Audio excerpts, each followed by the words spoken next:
Know this. Introducing the original Blood Clot podcast, not players. Soothing semantic. Special dedication. All the way from New York. Boom. Yeah, man. SWOT semantic. Yeah, me know. Boom. Soothing semantic. Yeah, me know. Big ups to the man. Soothing semantic.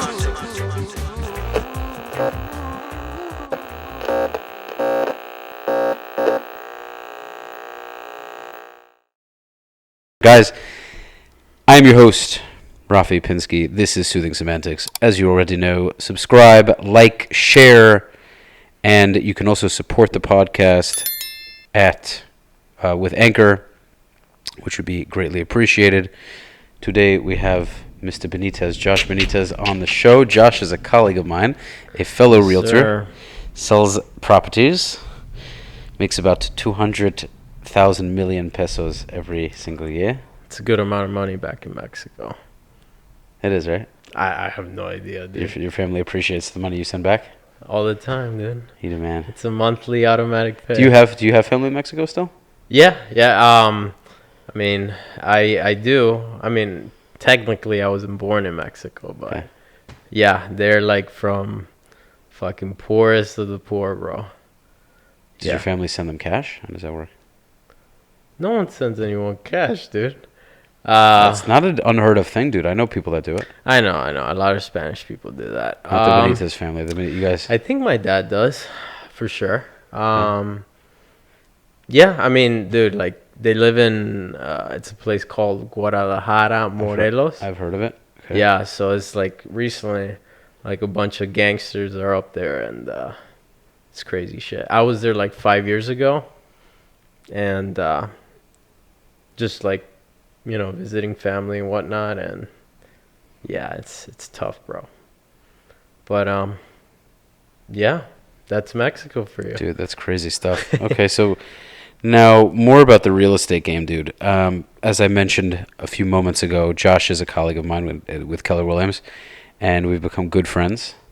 Absolutely. We have fun times meeting in the kitchen. Just have it. What are you eating, dude? Oh, what are you eating? And you're eating random pieces of lettuce with like dressing from Whole Foods. True. Or you have your dried. What do you call it? I do have a weird diet. You do. You do. I don't know how you do. It's not dried chickpeas, right? Dried chickpeas. Those are good, so by good, the way. bro. I like hummus a lot. Hummus, as we call it, which is made out of chickpeas. So I like chickpeas, but I didn't know that dried chickpea snacks would be good. Dude. They're the best. Yeah, they're good. Pretty good. They're pretty healthy. Yeah, it's not the kind of thing I could eat all the time because it's not that amazing, but it's a very unexpectedly good snack. I wouldn't expect it to be that good. Yeah, no, it's pretty good, bro. For sure. Yeah. Yeah, dude. So as far as being a realtor goes, first off, how long have you been in the business? I got my license back in 2017. Mm-hmm. While I was in college, and the reason why I got my license is because I went to a seminar, right? I don't know if you heard of Fortune Builders before. I haven't. Gotcha. So they like sort of market themselves on like the radio. This was back in 2015 or 2016, mm-hmm. and they sort of promote, hey, come to the seminar. You go to the seminar.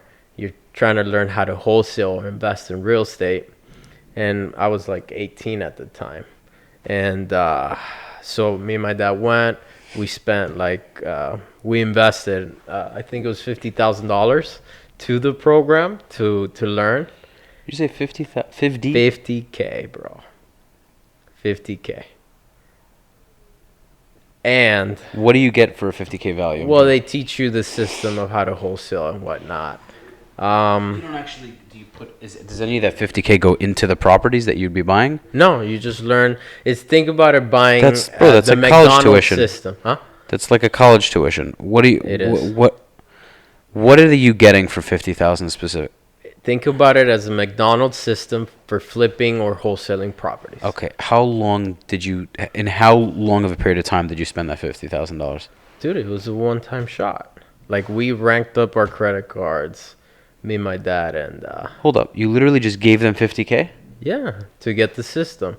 But again, this is sort of the story, like whoa. to the mind bogger. Okay. Yeah, it was a lot of money, bro. Was it worth it? I would say that it's worth it to some people, but if you don't have the right or the right mindset going in, like you're not gonna do it. Just like in real estate, you walk in, you become a realtor. Some realtors, as you know it, don't have the skill or the system or the mindset to actually do the consistent work that you need. So some people make it and others don't. So, and I was 18, dude. I had. You had 50K to. So you split it in half. Your dad covered most of it. Yeah, exactly. So you had 25K to throw down at 18. That's a considerable amount of money. I think he covered like 80%. I covered the rest. I don't really remember. Yeah, okay. Because like 25K, a lot of 18-year-olds don't have that money. I didn't, dude. That's why I told you. I had to rank so he it put up. he put down 80%. Okay. Yeah. So that being said, yeah, man, it really didn't go anywhere, but it was an opening to become a realtor because during that process, they're like, in order to find deals, you have to get your real estate license so you can get access to the MLS or find a realtor. Dude, like at 18, you just invested 20K, and I was in the mindset of like, I was very insecure with myself, like very low self-esteem, not knowing what to do and with my life. And so it really, we failed miserably. Like we didn't even do one deal. So yeah, it was tough, but during that transition, like you start learning about personal development in some weird way, where you're like start investing into yourself, reading books, learning that you can actually control your mind, and that's sort of where the personal development started. But it was a 50K investment for me, so it was a lot. But I'm very grateful for it, for the fuck up that I did. That's very accurate. Yeah, dude. I mean, you have to fail forward, though. Yeah. That's like the thing, because most people just want to do what's safe. It's so much easier. Yeah. So I mean, then after that, I connected with a guy named Jalal, the King of Miami Real Estate. Yeah, I heard of this guy. I've been really hearing about this guy lately. Yeah, so he, I sort of like he was in the game already here in South Florida. I was in Orlando at this time during college. Okay. And yeah, just went over there. I worked with him for like 3 months to get an idea. What was he doing? He was going to hire you as a realtor? He has a brokerage? No, he was a wholesaler. Okay. So he still does that primarily? I believe so. I'm not too sure. Okay. I kind of lost connection with him. But yeah, he's a beast, dude. Straight up beast. Like I learned a lot within those 3 months where the guy is like super focused. You get on the phones 9 to like 8 p.m. just banging and hand dialing too. Just not like calling nonstop just to eat, drink, take a fucking piss, and get on lunch. And the cool part is that he did the same thing. I mean, the guy's a millionaire by now. But he was calling when you were working with him. He was calling nonstop, day after day after day. Yeah, and he had 2 other guys besides. And he was manually calling? Yeah. Why didn't you use a dialer? He had money when you met him, didn't he? You know what, dude? I have no idea. Dude, I mean, before real estate, I was manually calling as well. I was just dialing the number. No, I wasn't. I had Google Voice. You heard of Google Voice? Yeah. So I was doing that, but that's still not as efficient as a dialer. A dialer is like... Yeah, it's because you're not like calling expireds for sale by owners, like just listed, just sold. You're calling a specific list where you scrub the data from the county records to find out like where the foreclosures information of the client or potential clients are. Then you have to scrub it, and then he had a guy put in an Excel sheet one by one. Wow. Yeah, but so I don't know if you could upload it to a dialer. You probably could, but I don't know, man. The guy was very frugal at the beginning. Because think about it. You have 3 guys making calls. That's 3 dialers. That's what, $400 a month that you have to spend. When the system of having 3 guys hand dialing free, you don't have to pay anything besides provide the leads. and it's showing results. Why are you going to change that? I hear you, but what was he offering you? What was your game? 25% of the flip? No, of the profit. That's what I meant. Like, so if it was $5,000 profit, I would get 1,000. How much work did you have to put in? You just had to bring in the client on the phone. He took it. Well, in the 3 months, I only made $1,000. In 3 months, you made $1,000. But I've never cold called before. I've never. No, I hear that. But meaning how much work did you have to put in to make that 25%? A lot. Dude, I was literally every day for 90 days, 9 a.m. No, aside from the calling, though, Bob picks up. You talk to Bob. Oh, that's it. You just book the appointment. You're like an appointment booker. Okay, and then he handles the rest. Jalal takes it from there. So you're like an inside sales agent. So it's a lot of tedious work, meaning the work is hourly. You're spending a lot of time, but you're not doing anything so difficult as far as like negotiating, listing appointments. You get what I'm saying? It's not really that skillful as much as it is time over task, doing it again and again and again and again and again and again. Yeah, in a way. Takes some level of skill. There's a lot of people who some can't level of skill to how to handle objections, and that's how really just it, man. It's just doing repetitious boredom and doing it over and over again. I love when Lee said that to me. When he said repetitious boredom, it clicked perfectly with me. I said that's a perfect way to describe it. So basically, repetitious boredom is exactly what it sounds like. It's the concept of doing something that isn't necessarily interesting whatsoever, like calling people, but you become accustomed and you kind of learn to appreciate what that means. And because when you see business people, when you see successful entrepreneurs on social media, you see all the flashy things, or even if they aren't the flashy kind of entrepreneur like Gary Vaynerchuk, they're successful. You see the success in front of your eyes. What you don't see are the years and years and years of time they spent doing things that nobody would find interesting, that led them, like Aaron Novello always says, it's what you do, something about what you do in public. He always says this, and I can't remember what the full thing. Oh, you were rewarded? No, I got it. You were rewarded in public for what you practice in private, for what you do in private. So true, man. And that just speaks volumes to me. It's the truest thing. No one sees the hours at your desk where it's quiet. There's nothing fancy, fabulous happening. But all that time spent, if you do it right and you do it consistently, it eventually allows you to show all that. It's a momentum effect, man. It's like, that's why most people don't achieve at a high level, because it's kind of like, I don't know if you heard this book, Mastery. I don't know the author, but it was referred by Aaron Novello. And it talks about a guy, I think he it's been a while since I read it, but I got the gist of it. A gentleman who's just focused on jiu-jitsu, and he's trying to rank up on, belts and whatnot.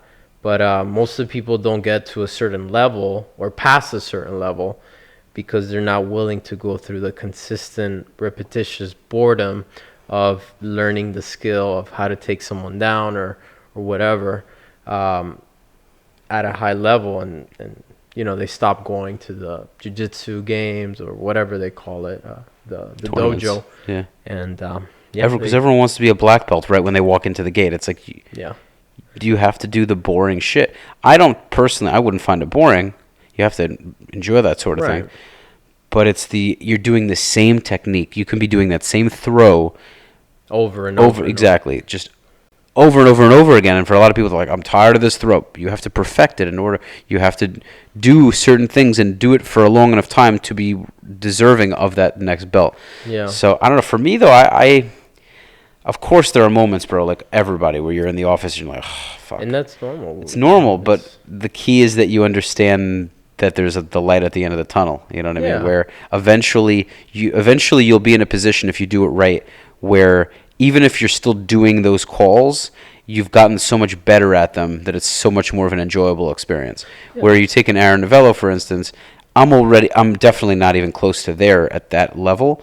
But when I make phone calls and I get on the phone with somebody, it's a lot of the time it's very smooth. It might not get me the success I need from it, but I'm very comfortable on the phone, you know? Whereas a lot of people, to even make a phone call to a random stranger is like heart-wrenching. They're like, oh my God, I can't, what do I say, you know? Yeah, and that's how it was for me at the beginning. You know, it's kind of like a new skill, and what you're not aware of or not known, or it's kind of like dark for you, you know, there's gonna be fear in there. It's very understandable. It's just funny because I can't even look back. Like, I'm so used to it because I've made so many calls. Yeah. I see sometimes the new recruits, they literally just sit at those Freeze. cubicles in front of us, and they're chatting with each other for hours because they're avoiding Making the inevitable. They know they have to eventually make those calls, but they just mentally want to be in that comfortable state of mind where, let me just talk to my colleagues, my new colleagues, because we're all in that same beginning stage of suffering where we don't want to do it. So let's just kind of push it off for later. I mean, the thing is that in their mind, there's more pain on making the call than and less pain talking to them, because it's like not really instant gratification. As you know, it's a 90-day cycle at least. So whatever activities you do today, you're doing it for the next 90 to 122, and you won't see anything for 90 days. Like, it's crazy, bro.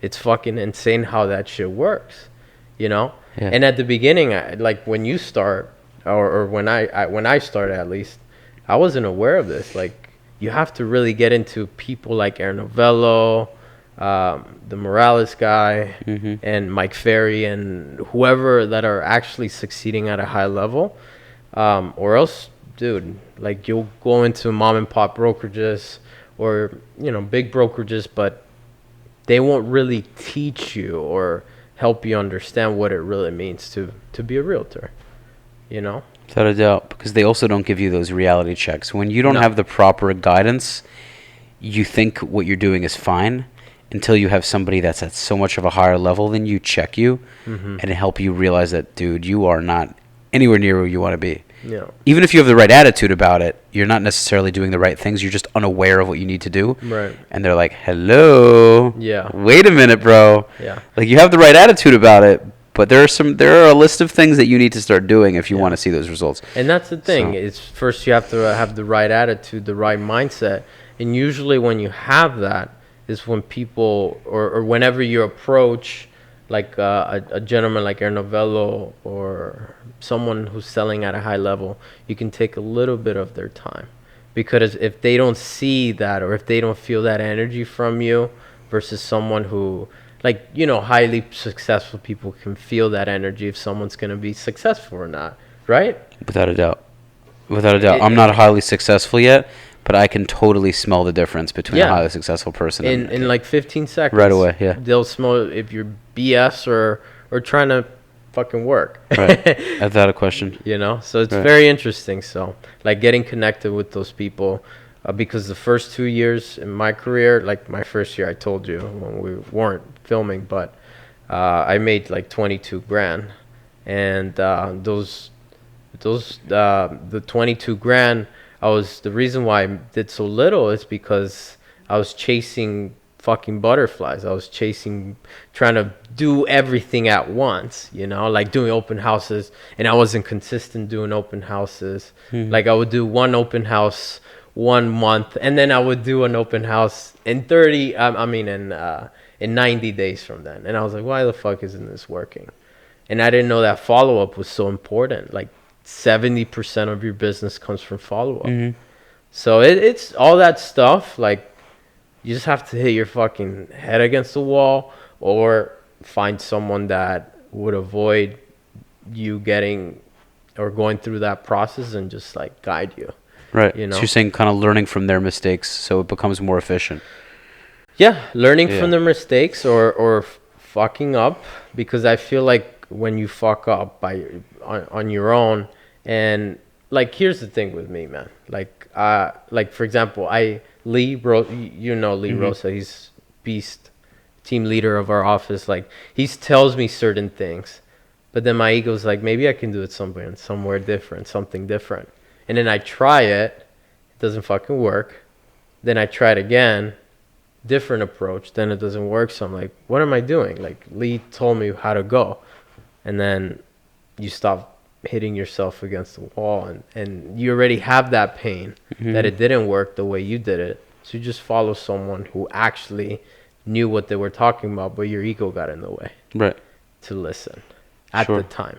Does that make sense? Yeah. I mean, I would say there's nothing wrong with trying something, being innovative, but it really has to make sense. Yeah. You know, because where would we be if everyone just followed what, meaning there's the concept of if it's broke, don't fix it. If it's not broke, don't fix it. But there's also the idea of just because it's not broken doesn't mean that's the best way. Right. So, like, it's funny how people always say that, but I'm like, okay, but what about the Elon Musks of the world? Or even, not even to that extremity, but what if something at a simpler level, there's always innovation. There's always somebody that checks the status quo and says, there might be a better way. So even Aaron Novello, I for the most part will do and will listen to pretty much everything he says real estate wise, because I'm not in a position to really say otherwise. Because you have to learn your foundations first. Yes. So once I'm in the business for several years and I develop my own skills, and the skills that I developed, some of them might actually be better, at least for me, than what Aaron's taught me, and I've put both into practice, and mine proved to be better for me personally, then I'm going to go with that. Right. But for me as a newer agent to go and just by default say, Aaron said I'm not going to do it, that's stupid. No, I agree with you, man. I think especially, I don't know, there's like I remember us talking about this, there's a specific graph that Keller Williams teaches you, which is you can't build a business on creativity and then foundation, right? Because then the triangle is like opposite. I don't know. I remember seeing this, yeah. So it's foundation first, then you be creative with your business or how you approach. Like the foundation is doing the activity, setting appointments, making the calls, negotiating contracts, going on appointments, and what else? I'm missing one. I'm not sure. Yeah, well, making calls, going on appointments, negotiating contracts, and what else? Going on appointments. Follow-up's not one of them? Follow-up, yes. Okay. Follow-up and go on appointment. Well, I totally butchered that, but it's all good. It's all good. Yeah, so going to that, it's like you build that foundation, and once you start building momentum, it's like, hey, how can I make this system a little bit better to get better results, and then you track it and whatnot. Not a lot of people get to that position because they get stuck on not knowing the foundation, trying to be creative. You know what I think it is? Well, you know what? I think people get creative because they're trying to find an easy way out. The magic bullet. That's it's the creativity of, I don't want to do the calls. I don't do door knocking, but I don't want to do this. I don't want to do this. I don't want to do this. So let me find my own cheat. Yeah. So I can avoid all of this foundational work. So I can just find exactly the magic bullet, like you said. The reality is, dude, what I'm realizing, the more I do this, and Aaron even says it. Aaron says, don't get too lost in systems. He says systems are very important. He said you want to have definitely a strong level of systems, but you can't get caught up in 50 million different intricate systems. You have to realize at the end of the day that lead generation is what really makes a difference. You have to do those uncomfortable things you don't want to do. Everyone gets lost in all the systems. I have this website, blah, blah, blah. You have to call people, bro. You have to lead generate. However you lead generate, you have to lead generate. Because you can have as many systems as you want, but if you have 2 people in your pipeline, the fuck's the point? You know what I mean? Yeah. But it's just like, it's interesting though, because I realize that I see like, and the majority of people are stuck in that, unfortunately, because it's the easy thing. Exactly, because they think it'll be automated. Like if I have all these fancy schmancy websites and I pay $700 for them, they'll bring me clients by themselves. Especially because you have all these scammy marketing sites that target realtors. Like, what are you making cold calls? What are you, from the 20s? You gotta get this new system I have. It's but the thing is that those things work, but you need the skill to convert that person that you're talking to, make them feel comfortable with you, and being able to, the result of that booking an appointment, meeting with them, showing value, right? Like getting leads is inbound leads from those, like you can do it on your own, like Facebook or whatever. But it's the process of nurturing, adding value. Are they ready to meet with you? Are they not ready to meet? If they're not ready to meet with you, what do you do? But I think it all comes down to skills. Yeah, it's so important. Practicing, time over task over time, as I say. Yeah, it's really. And I love this new program I showed you today, HomeBot. Oh yeah. Very cool. Yeah, so anybody hopefully who I have the pleasure of working with in the near or later future, I'll definitely show you what HomeBot is. Well, so I'll give you a little briefing. HomeBot is essentially a platform which is $25 a month for realtors. I think they have also larger plans for more clients, etc. But essentially, you partner up. If you're a realtor, you partner up with a mortgage lender, primary mortgage lender, somebody you're happy to work with, and it creates a system for either homeowners or buyers where you remember how it kind of works. Yeah. But essentially, if you're a homeowner, every single month, once a month, you get an automated email with the average price on your house. There's kind of the highest price, a median price, and a low price. Yeah. And you can decide what makes the most sense. Obviously, as a realtor, you'd want to do a standard CMA, a standard analysis as well. But this gives you a very detailed email. Somebody who's analytical. If you have an analytical client who wants to see numbers, who wants to see graphs, who wants things broken down, it's a very, very well done system. And they get it every month, which for follow-up is crucial because most realtors aren't following up. So if you have that system in place, it is extremely important. And truthfully, in any business, people neglect this. People think in sales is the only business that really requires follow-up. But if you look at any successful business, they all have their forms of follow-up. They all have their emails. They're they're giving awards. They're giving, sign up now and get this free yada yada. They're all promoting. They have different ways of promoting their business by keeping in touch and sending out either newsletters, things in the mail, commercials on TV. This is all a way of saying, come back to our company. Our company is the company to work with, or to consume our products, or whatever it is. Yeah, like most businesses, there's two types of attracting clients. Either, spending money. It's sort of laying hooks everywhere and being top of mind, and then there's the other side where not a lot of businesses do, which is going out there, rolling up your sleeves and going face to face with people, talking to them in person. Very interesting. Yeah, dude, it's just I feel like I've been repetitive about this subject on a few of my episodes, but it's so the concept of the long-term effects of putting in the work now so you can get what you want out of it later. Because it takes a level of self-confidence, a strong level of self-confidence to believe that those hours and hours and hours and hours and hours and hours of time spent where you don't see results will pan out in the long run. 100%. Because most people are going to look at that and say, well, how the hell do I know this is going to work? No. So there's a level of having a coach is key. Being around people who are successful is key, because if you're doing what they're doing and it's working for them, it's most likely going to work for you. You just have to follow what they do, and if certain things aren't working, then you tweak it. You slightly tweak it to your advantage to make it work for you personally, but you have to do it again and again and again. Most people are like, bro, what is this going to take, 5 years? Yeah, maybe. Like this damn thing I'm doing right now. That's true, but you better believe I'm not quitting. Hell no. It's true, man. It's true. But it is, man. It's like looking back is like, dude, I invested $50,000 to start, and sort of by accident became a realtor because I didn't know what a realtor was. Then in my business as a realtor, I only made $20K my first year.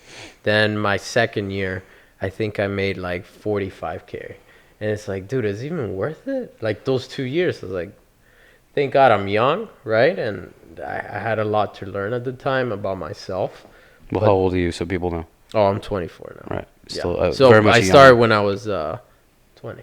Right. Yeah. So, and then I joined Lee's team, and that's where things changed for me 100%. Like the activities that I was doing for those 2 years were, like I was acting on a day-to-day basis with the wrong mindset, with the wrong day-to-day activity, and with the wrong skills. What do you think changed from how long were you before you joined Lee? How long were you by yourself or without Lee? Like 2 years. Okay, so 2 years. what are some of the key things, key components to your business that absolutely just took a change for the better since you started working with him? My skills. Okay, so what are some examples? Like, go into detail. Like how to provide value to someone that you're meeting, like listening instead of talking, right? Once you, like the prospect or the client, I should say, the person that you're trying to do business with, they're going to tell you what they are looking for if you really just shut the fuck up and listen. Right. It's so crazy, but in the first 2 years, I was trying to sell hard, like fucking go at it. You want to come off as you want them to think that you're such a pro. Yeah, like your ego gets. Aaron said this, dude. Aaron's like, you have to stop telling people about how good you are. Exactly. People don't give a shit. They don't give you a need to shit. stop telling people how I'm the best in the business. And he always loves doing that. He does that exact, like, he's like, but I sell 200,000 homes a year. It's like, people are like, he's like, you know what people say? So what? They expect that. Well, it's not a matter of expectation. It's a matter of, it's also I think the reverse psychology of, if you're trying so hard to claim you're the best, people are probably going to assume that you aren't. That's so because the business would show itself. Meaning, if you have an Instagram page and you have a bunch of closed deals on your page, it's pretty evident that business is happening. Yeah. As opposed to you putting up stories on your Instagram and saying, by the way, guys, just want to let you know that I close all the time. Yeah. People are going to say, wonderful. We don't see anything. There's really no proof of that whatsoever. I think, like, for example, since we're bringing up Aaron Novello, like the moment you hear him talk, like, he's mastered or he's done this 10 million, like, just from the way he speaks, the way he speaks himself. It's so, like, when you're interacting with someone, like, they can tell in an instant if you're bullshitting you, if you're bullshitting them or not. Like, you have to be completely transparent. And going back, it's like, you have to ask the right questions to find out what their motivation is and to be able to help them self-discover what the right approach is in order for them to achieve what they're looking for. Mm-hmm. So Without a question. that's a skill that I think most realtors don't take the time to sort of slow down, learn about sales, because the majority of the people that come into real estate is like, wow, everyone's making a lot of money, when in reality they're not. But they come in with this false expectation that things are just going to fucking fall out of the sky, which it happened to me too. But that's, you know what's funny? That's not just a real estate thing. It happens to happen I think more in sales because of the commission concept. Mm-hmm. But in general, people are very easily sold on the get rich quick concept. You see it all over YouTube ads. Mm-hmm. This is not another one of those ads. Yes, it fucking is, Jerry. You know what I mean? Like, just bear with me for 30 seconds and I'll show you how you can make $500 million. Like, okay, all right, bro. That is so and people funny. click on it. Yeah, but they go through the same cycle of, they try it, they think it's going to work because this guy's really good at selling them. He's not even that good at selling. I think it's total bullshit, but people buy into it. It's do this thing, this program, e-commerce. Any of there's nothing wrong with e-commerce. People make a killing from it. It's not the business itself. It's the idea that just pay me, I will show you how to make the money. You don't have to do anything else. It's this idea that don't work, just give me money, and I will show you how you can become rich. Right. Wow, I'm working at Wendy's now. This guy is the answer to my problems? Yeah. No, idiot. Yeah. He's the answer to taking your money, knowing that the likelihood is that you're not going to do shit and he's going to make money. It's the same with a gym membership. It's the same concept. Most people go to the gym for a very short period of time. They go for the winter months. They quit. They don't go anymore. The gym still makes their money, and that's it. Yeah. I think the majority of the people that have memberships don't go to gyms. 100%. Because if everyone that had memberships went to the gym, say LA Fitness right here, if every single person with a membership went, the gym would be packed at all hours of the day. Like, it would be horrible. Sure. Certain hours are always going to be crowded, like Right, evenings, which is 6. why I never really go during the evenings. But primarily, dude, like most of the day, especially like mornings, it's empty. I think it's empty for 2 reasons. First off, most people hate waking up early, and most gym membership holders don't actually work out. That's true, bro. That's true. Most people just don't do the things they need to do. You know what I mean? They don't keep the word to themselves. Yeah, that's another Aaron thing. We can go all day. Yeah, bro. Such But a fan. it's the reality, dude. Yeah, like yeah. it's not just about real estate, and that's why I'm saying like you have to work on yourself first, Right. before you get into anything like fucking car sales. It's the same skill. It's the same skill as running a business. Anything. It's like first, keep your word to yourself. Second, be consistent. Third, add value to people. Solve problems, and you'll make money. Mm-hmm. It's easy to say, but it takes time over tasks in order to do that. At a certain point, though, it does get easy. For instance, like Right after they're, like the fucking couple realtors who've been years. doing it long enough. For them, it is easy. Because it's a normal But- thing for them. Yes, already. because their brain has become subconsciously tuned or accustomed to those tasks. So for them, it's A, B, C, D, E, F, G. A, B, C, D, E, F, G. Okay. Their brain just boom, boom, boom, boom, boom, boom. But the amount of time they had to spend to be able to put themselves in a mental space In autopilot. perfect. In autopilot to do A, B, C, D, E, F, G effortlessly and seamlessly took so much time. But people who are brand new, they step in and they go, "Wow, bro, he goes from A to F or A to Z so fast. How can I go to A?" Well, you got to put in the time that dude or that woman put in, and we shouldn't just say dudes here because there's so many women. Probably that more are, women in real estate that are crushing it. I don't know the stats, but I wouldn't be surprised. I Wouldn't don't be know surprised. the stats either. There are so many women kill. Like- If by the way, if anyone wants to talk about like inequality in business, real estate is not the business to talk about that because I don't know stats, but I have seen and come across so many successful women in real estate that I mean, if you want to talk about that conversation, They're I don't think it crushing it, exists in bro. real estate. Yeah, and You they're know- good business people too.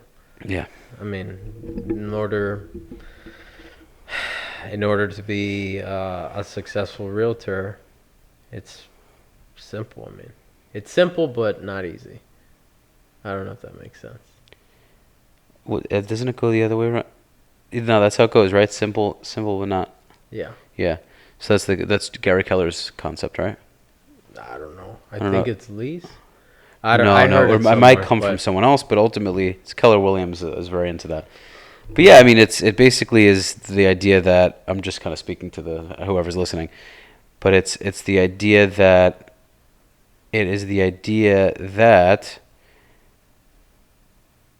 once you know what you need to do, it's not that complicated. Yeah. It's not a complicated thing, but the idea is that it's hard to stick to those Right. rules and whatever. So what do you think about like this whole thing that in the next couple of years realtors are gonna go away? Who's saying that?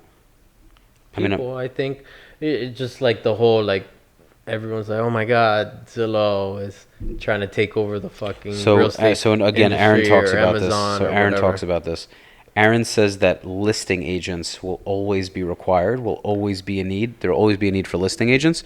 Listing agents are represent the seller because being a listing agent is a skilled position. You can't. There's no company, as far as from what I understand from the explanation that Aaron gave, which makes perfect sense. There's no kind of AI, artificial intelligence, that can beat that personal experience of a listing agent meeting with a client and helping sell their house. Yeah. A buyer's agent is a different story because with a buyer's agent, you can create a strong enough technology, potentially, and even then, I don't think you can completely get rid of it. But you have these, you have like the pay as you, not the pay as you go, but the one-time payment listing things. You know what I'm saying? Like you put it on the MLS. Oh, the seller pays it, the flat fee broker, whatever. Ultimately, I think realtors aren't going anywhere. It's all about adapting, man. Anyone who's a very successful realtor now, they're not worried about that. No, because they're gonna. that's the thing, dude.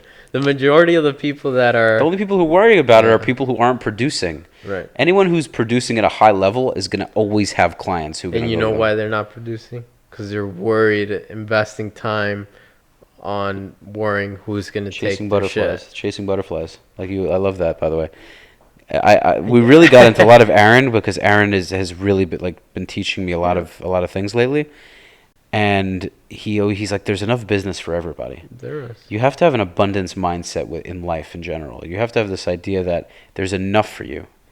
People are always nervous. Oh, but they're stealing our business. They're stealing our jobs. They're If you have a mindset of there's enough for me, I have to go out and get it.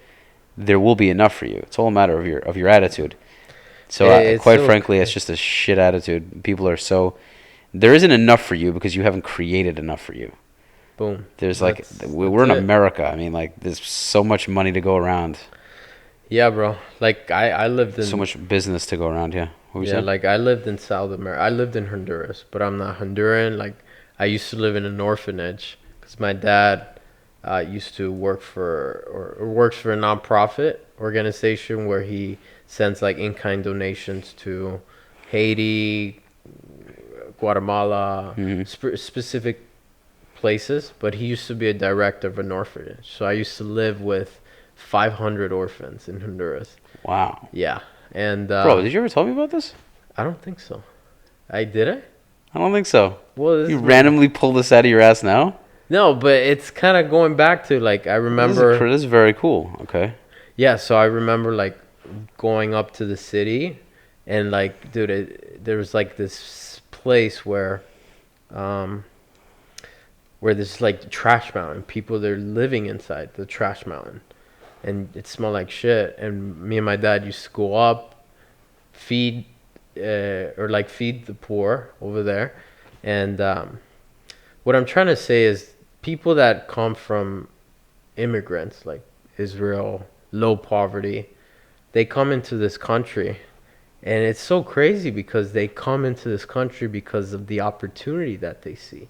Like they think coming here, working their ass off, some people, others think that money grows on trees here, but it's some people with the right approach, they come here and they're like, dude, like they will die for this shit. And I think that's the mindset that you need in order to succeed in anything. Mm-hmm. It's like you can't breathe without like hustling and like making shit happen. And dude, that's one thing that my dad definitely taught me on that for sure. It's amazing, dude. The more you do it also, like the more you. I'm reading this book, Winning by Tim Grover. You should check it out, dude. That's a different one from Relentless, right? Yeah, it's one of his other books.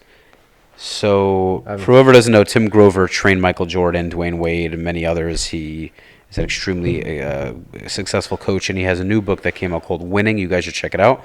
And he talks about what it takes to become a winner and what the psychology of a winner is, and why it's so important to win in life. He gives like the really cold hard truth about it. I love what he writes. Truthfully, some of it's repetitive. Okay. As a lot of books are in this kind of realm of personal development books. They kind of tend to go in circles, but it's not. I don't look at it that way. I just see it as he's explaining it in different ways and trying to really drill it into your head. But it's the same foundations in every book. Yes, because it all comes down to like the same shit. Like, what do you hear all the time, right? Like consistency, confidence, and that's just those two are like a massive percentage. Adding value, blah blah. Well, in business, but. Right, and it's just like putting the time in, putting your head down and working. Yeah. Also, when Einstein talks about insanity is doing the same thing over and over again and expecting a different result. Yeah. So understanding how, yes, you have to continue to do many things day in and day out, but also have the foresight and the intelligence to see when something isn't working out. Maybe it needs to be changed a bit. Mm-hmm. So it's important to be a coachable person. Yeah. And sometimes I'm guilty of not being the best at that. But dude, I don't think I was coachable for my first 2 years. Yeah. I kept doing the same shit over and over and over and over. But kind of circling back, like when I joined Lee and Ralph's team, and just so everyone knows, like Lee is partners with Ralph, and it's a team in our brokerage, right? I joined their team, and it's so interesting, bro. Like, when you join someone who's doing stuff at a high level, like, it just expands your mind and how the reality of the business is. It's kind of, I feel like I'm going in circles, but Just to speak your mind, bro. yeah, it's like as an agent, when you walk in, yeah, you learn at maybe the first couple of years, maybe the first couple months, like, you have to lead generate. But after lead generation, how do you add value to the client? How do you help them self-discover which route is best? Like, from contract to close, like, that's the hard part, I would say. That's you actually playing realtor, of how to solve, like, if some shit hits the fan during the inspection period, how do you present it? It's my favorite part, by the way. Like, part of me wishes it was always a smooth transaction, but I know that A, it's impossible for that to work that way, Yeah. and B, when it's inevitable that you are going through difficulty in a deal, if you want that deal to continue to work, because you know that obviously you want your client to be happy, Right. but also, let's be very real here, it's business, right? You want your 100%. profit, you want it to work. So when you see that this deal it's able to be figured out, you just have to really think outside the box and come up with ideas of what to do. It's so exciting when the deal actually, I don't like to use the word deal. I'm just used to doing that in my previous business.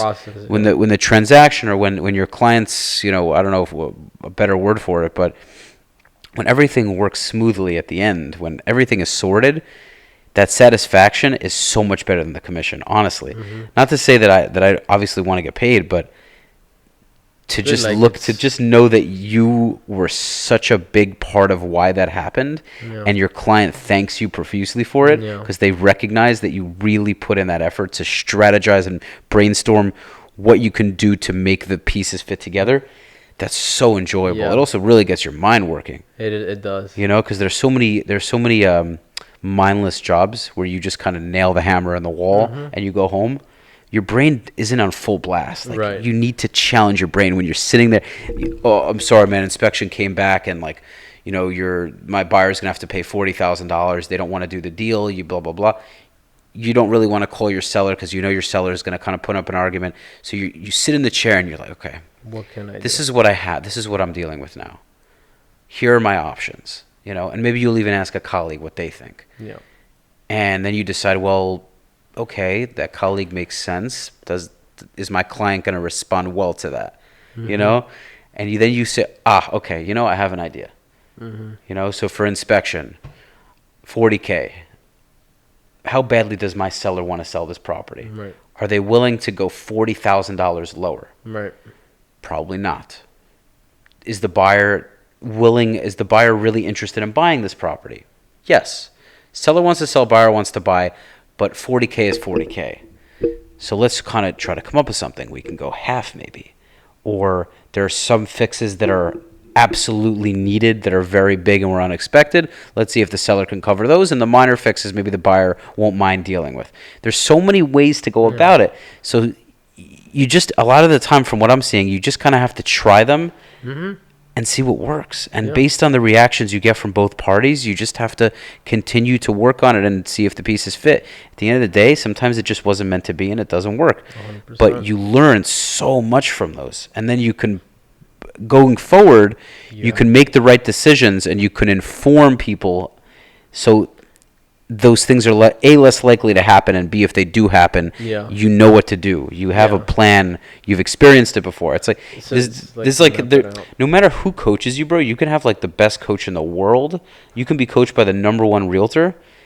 Unless they're literally spoon feeding you deals, you can't go through something without fucking up. It's impossible. Yeah, and that's the thing, dude. When I started, I'm glad I joined that team because at the time, Ralph, I was like, hey, this is what's going on, man. Like, A, B, C, D is happening. And then he would, okay, let's get on a three-way call. So he would get on a three-way call with a client of mine. And I'm like, I don't know what the fuck I'm doing. So he would do the thing. I would listen to the way he would talk to a certain client. based on their personality, based on what they're looking to accomplish and what their options are. So the way that he communicated that ABC, it helped him in a way find solutions and sort of pick your solution. Like you map out. I was about to say map out what the Options end result is. Okay. But you can't map that out if you don't know what you're doing. Right. So usually I always recommend this, like join a team when you're starting. Like try to have that 3-way call conversation or split. So I didn't join a team, and I think I'm managing okay without that. True, or you kind of figure it out on your own. Yeah, I mean, maybe it could have helped more, but I mean, you see how I go to you, I ask you questions, I go to people. Like I don't just stubbornly try to learn everything on my own. I try to learn most things on my own, but like I'll go to, like I said, I'll go to you or other people and I'll just say, what do you think of this, bro? Yeah. And that's really what it is. I mean, with 3-way calls, I've definitely done them. I do that with the mortgage guy, with a mortgage broker. I'll do that with my title company if needed. So I'm a big fan of conference calls if they work. Be the messenger. Yeah, especially if it's not in my field. So if my client has a mortgage question, I tell them it's much, much smarter for me to stay in my lane and have the mortgage broker answer these questions, because this is his job. Yeah. This is what he's paid to do. This is what he's professional. This is what his expertise is, and it just makes a lot more sense for that to be the case. Yeah. Let me, for anything real estate related, for anything as far as the actual negotiation or putting in an offer, price, I'm your guy. Yeah. Finding the home, finding the right buyers for your home if you're the seller. That's my forte. That's so true, man. You know what I mean? So people are just trying to do jobs that aren't theirs, I think. Because they have a fucking big ego, think Right. that they can do it all. Some. Or others really don't know that they can outsource this sort of scenarios. Mm-hmm. But yeah, man, it's interesting. I feel like in real estate, if you've been on it for a good amount of time, like it's all psychology. It's so crazy. It's largely psychology, bro. Like to a very large degree. Like the better you are at intuition, because you have real estate realtors at a high level. Anyone who's in the sales business or I guess you can call it the service business, but anyone who is meeting with people face to face on a daily basis has to be able to read somebody very quickly. It's like, right? So you look at I think I'm very confident that I am that kind of person. You're that kind of person. Aaron Novello is without a doubt that kind of person. I see by the way he responds to people. So you'll have people in the Zoom meeting, and I'll even sense it because I think I'm good with that. He'll respond to people differently based on their personality, which is so important. So you learn this is why we have, the whole test with being a driver, being more amicable, because if you can understand your client in that kind of space, you know how to approach them. Right.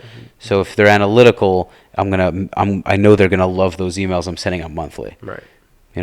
So it's so much about psychology. It really is. It's so interesting though. Like in this business, you get every different personality, and like you said, like some things might communicate effectively with some, while the same message with someone with a different personality can go in one ear out the other, or they might get defense. Like for example, a driver. Like there's not a lot of drivers or personality in the world. Like there's a small percentage. But if you meet a driver and you talk a lot, or you try to sell them instead of getting to the point, right? Then you lost them. Right. Right. And then some people, like when you make calls, you think they're a driver over the phone, but in reality, that's just their reflex, right? That's the way that they communicate when they're uncertain about certain things.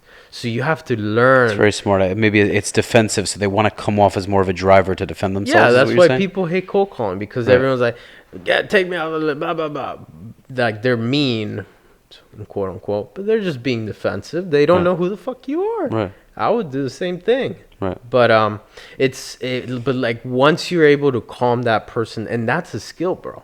Like being able to communicate that, he doesn't know how you look. The person that you're calling, he doesn't know, or he or she doesn't know how you look. It's all via your voice and how you communicate and how you're able to, like, say, hey, man, I'm just a regular dude over the phone just trying to help out, right? If you can convey that. They'll say, like, how'd you get my number, right? So I'll say, I have a lead list. This is what I do for a living. This is what I say. I say, I have a lead list. It has your contact info. And this is part of my business. So just like you, there are numerous other people that I call every day. And honestly, the primary response, the general response I get is, I respect that you're doing what you got to do. Yeah. And they're like, and sometimes if they want me to take them off, they say, well, I'm not interested in selling. I would appreciate if you take me off, but I do what you got to do. And I say, no problem. Okay. Yeah. Yeah, man. So it's a skill that you learn over time, I would say, because it's a skill of learning how to talk to people.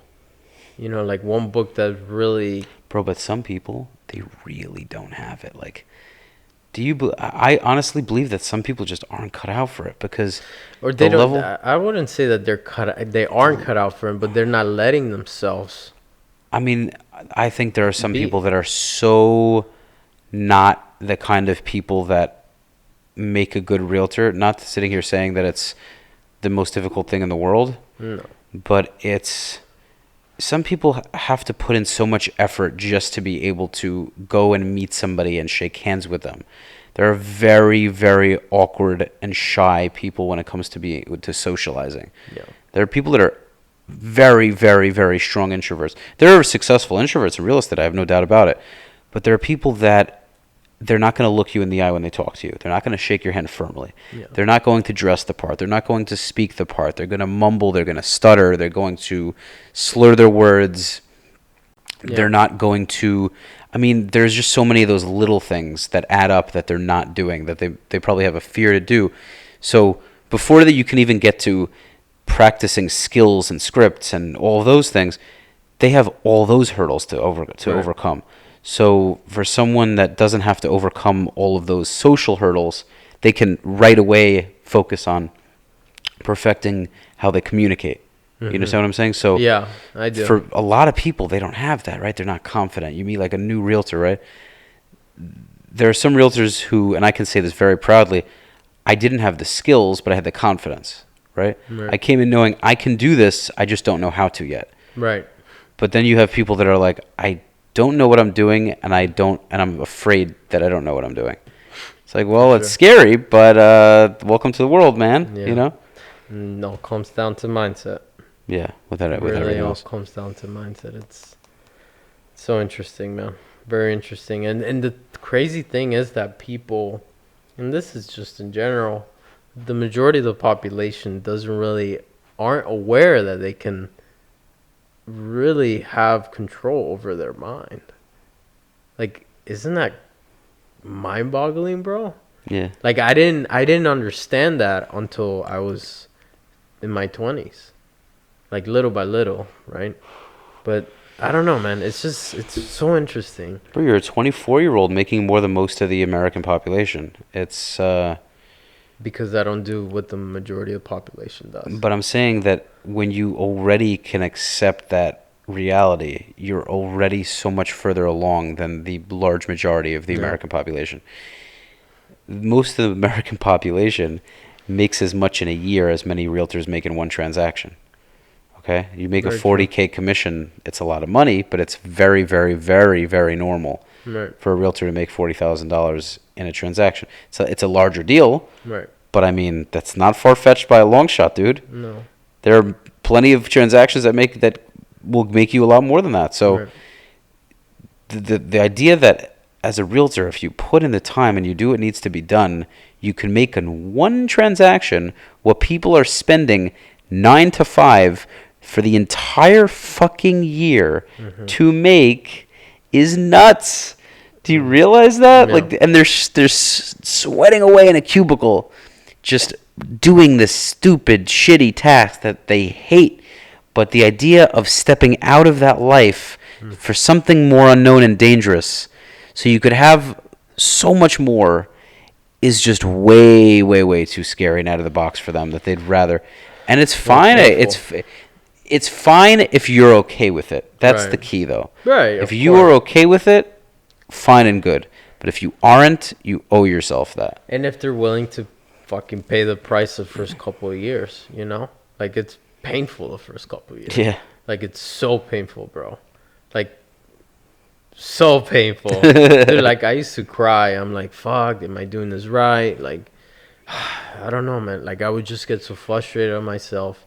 But then once you start realizing that, dude, it's just like every millionaire, every person that does make good amount of money in business, right, or whatever in sales, that where you have to go out and hunt for yourself, like it's all a process, and it's all like everyone starts with doing shitty. Yeah. Yeah. Everyone starts with doing shitty, and they just fucking, the people that don't stop are the ones that end up getting the fruits. Yeah. What the fuck, bro? That is beautiful. It's a beautiful concept, dude. It is. That's beautiful. I love that the world works that way. That's like also a big mind switch to have. Yeah. Appreciating that it's a good thing that that nature works in the way it does. Right. Whether you're God believing or not, that you don't just get things. Like, you need to put in an enormous amount of time and learn the skill and practice things in order to achieve those things and be able to pick from the high hanging fruit. Yeah. And it's And I think it's the person who you become in the process. That really is the most satisfying thing, I would say. More than making money, right? Because, like, you know, I always thought, like, starting, I was like, whoa, like, if I make $100,000 in my 20s, I'll be fucking G, right? But then you get there and you're like, okay, like, Right. and then you surpass that goal. It's really not about the goal, man. It's about the person who you become, and the systems that you work around your business. Like, how do you do this and that, that really make you the person who keeps getting to that higher level, you know? It's like celebrating the small wins, right? Yeah. Like, you continue to see small achievements that you can kind of piece together, Yeah. and then build off of those achievements. Yeah. So you can, just keep putting those building blocks Yeah. on top of each other. Exactly. And then you get to look back and see that you started from this tiny little sandcastle, and now you've built a humongous shopping mall, Right. or kingdom, whatever you'd like to call I'll it. tell you this, man. When I was with Lee and Ralph and the team, like the leads that we used to get or search for, the average price range was like 200,000, right? And obviously you have to pay 50-50 split plus Keller Williams until you cap, and those 2 years that I was with them, like, my average commission check was either like $1,500 to $2,000, $3,000 max. Like, I never went over that.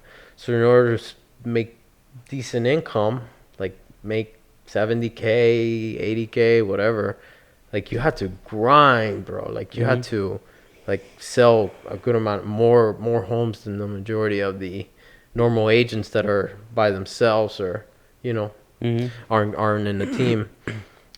But you build that muscle, like, you build that muscle of, like, how does a high producing agent in numbers, not in income, but in numbers, actually work. Like, how do you handle so many clients but you're not getting paid for it? It's like going to school, like, or being I wouldn't say it correlates, but like going to medical school where or a resident where you're getting paid shit money, 60K. You're an intern, essentially. Huh? You're an intern. You're Yeah. you're a low-paid intern. Where you're getting paid 60K, 50K, but you're working like 14 hours a day, 11 hours a day, and you're getting paid for 7 hours or whatever. Without a doubt. But without that, you're not going to be able to, once you leave a team, you know the skills. Like, you know how to be able to, like, you have the gear, like, you're ready to hunt, you know what to do, you know how to solve problems. like when I took the step out of leaving the team, like the first 2 months, I would say it was like I made with the team. I think I made like 75K. Then I left, and then during that, like my income went down because I was getting leads from the team, and then I was like, shit, like most of the business that I was getting was from referrals from websites or whatever. So I had to go back to cold calling, which I also did in the team, but I didn't do it at a high level. I found out that my skills got better, got more appointments, was able to build a track record of just making calls from expireds for sale by owners, build a track record in closings, and be able to apply for these same referral websites that, or I wouldn't say same by some that are pretty similar, where you just are able to build a track record. When you have a track record, these referral programs start sending you leads. And that's when I really shot up, because I was able to get consistent leads and I was able to master the skill of cold calling. That's also another thing you mentioned, because you get referrals for a certain amount of closes you get. The world rewards you based on your accomplishments. So like, track record, credibility, credentials. The more accomplished you are, the more accomplished you become. So long as you still want to, so long as you don't just stop. But if you want more, more doors open as you put in more work, because people also recognize that, wow, this person's working. So if you're a realtor and you are and you are working with a lot of clients and you are getting them what they want and they are happy, people are going to notice that, and you will get more clients and more and more and more, because people say, this person takes their business seriously. 100%. They enjoy what they do. I want to be a part of that. I want to help them become more successful, right? Well, they're not going to go to somebody who isn't doing it, you know. So people notice, like people definitely notice. There's no doubt about it. And especially with these types of companies, like you have to keep a certain star review or certain track record in order to stay in those programs. It's a win-win though. It's a win-win because you are able to access that pool that isn't available to everybody, but it also keeps you working harder to be able to to allow you to be part of that. Yeah, I would say, and I wouldn't say working harder, but working smarter in terms of building a systematic approach for that specific stream of business. And then little by little you sort of create a system for other streams of income. Without a doubt. Or business, I should say. I definitely not related to this, but as far as realtors go, because we talked about medicine and you were like not comparing it.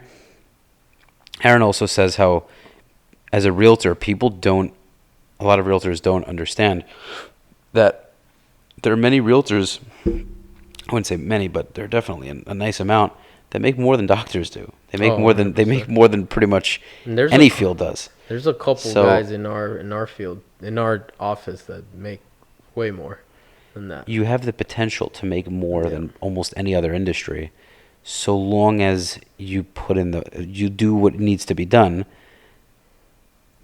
With that said, I find that becoming a realtor is too easy. There's too much. Dude, all you need is a fucking. I don't think it should be that way, because you have too many people that, like, I guess it doesn't matter at the end of the day because most of them are just going to fall out. But it's something that is very easy to get into and much harder to actually succeed at. Yeah, man. I mean, why do you think it's so easy for people to get into it? Because it also makes because it's so easy to get into, it gives people the impression that it's an easy thing to do. I would say, I mean, the majority of these types of licenses, like a contractor's license, I wouldn't say that it's that easy, but it's pretty easy as long as you read a book and you memorize your shit and you take a test and you get it. No. But all these licenses, I feel like they're pretty easy to get, right? I don't know. I guess I imagine. I mean, a mortgage. I imagine a mortgage test. It's a little bit harder, but it's as long as the Texas exam is supposedly the hardest realtor exam. But still, with that said, though, because you have such a high rate of dropouts in real estate, in sales in general, but with realtors, so many of them don't stick around. If they made it harder to pass the exam, or they just made it more difficult to get in, you probably wouldn't have as few. I think it's just capitalism, bro. And the reason why I bring that up is because whoever adds the more value, the market's going to hire you, and the people that are not, then My point is, why do certain other fields, meaning medicine, I completely understand. Oh, You can't, okay. but meaning some other fields make it a lot more difficult to get in, right? So that Yeah. automatically gives off the impression that, well, medicine, clearly you need to be very selective in who handles, who is in the medical field, right? yeah. So as a realtor, you want somebody's making the biggest purchase of their life potentially.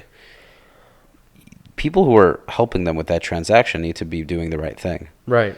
So I mean, the fact that you can just go and take an exam and you're done is kind of crazy. Mind-boggling, isn't Because it? you're making 3% on potentially. I mean, there's no ceiling to that, right? If you're making 3% on a $15 million property, you have to know what you're doing. I mean, generally, you don't really get in front of those clients until you do, unless you're well, unless you have if you Unless don't you have go- connections and you're well, if you're Unless just you go swing clubs at the country club. yeah, right. It's not a bad idea. No, but ultimately, dude, like there's a matter of being in the right place at the right time, but you still have Sure. to know what you're doing. So 100%. I don't know, man. I really, I wouldn't. there are people that fail the exam though many times. So Yeah. like for me, I failed it once by 3 points, and honestly, I think if I was in a different circumstance, I would have. But either way, it happens. The next time I took it, I definitely aced it. You don't get the grade when you pass, but Yeah, I knew it. I it's knew it like the back of my hand. The next time, it was not a hard exam. I mean, No. It's crazy too because they teach you shit that you're really not gonna use. yeah. A lot of rules and regulations which are important, but it tends to be a lot of it. The title company, for instance. I mean, I would say it doesn't hurt to know it, but like Right, but you have a professional that knows it on your side, Mhm. where you can call up. But I don't know, man. It's very interesting. I think in Canada, like it's a lot more like a standard of being a doctor or someone in that caliber to be a realtor over there. Like you actually have to go to school, and they take you way more seriously over there. Interesting. Yeah, it's just America, baby. Yeah, well, I guess if it works, it works. But anyhow, Joshua Benitez, thank Yes, you, sir, sir. for coming on to this episode. I Dude, hope you it enjoyed. was Pleasure, man. Thanks glad. for having me over. My pleasure, broski. Guys, I hope you got a lot of value from it. It was a very lax episode. It was really truly a soothing semantics kind of episode. We're both very relaxed. I hope you didn't fall asleep during the episode. We were both like very just like vibing out. Yeah. I loved it. I got a lot of value from it because I enjoy real estate and I enjoy the business that I'm in. So this was very entertaining and interesting for me. Hope Yeah. you guys enjoyed it. Share it with your friends. Of course, subscribe. Also hit the Subscribe. bell. It's important that you hit the bell by the subscription button so you get the notifications. You get the videos as they come. I hope you guys enjoyed. As you know, every Sunday at 9 a.m. Eastern, we have new episodes, and I look forward to seeing you next time. Holla.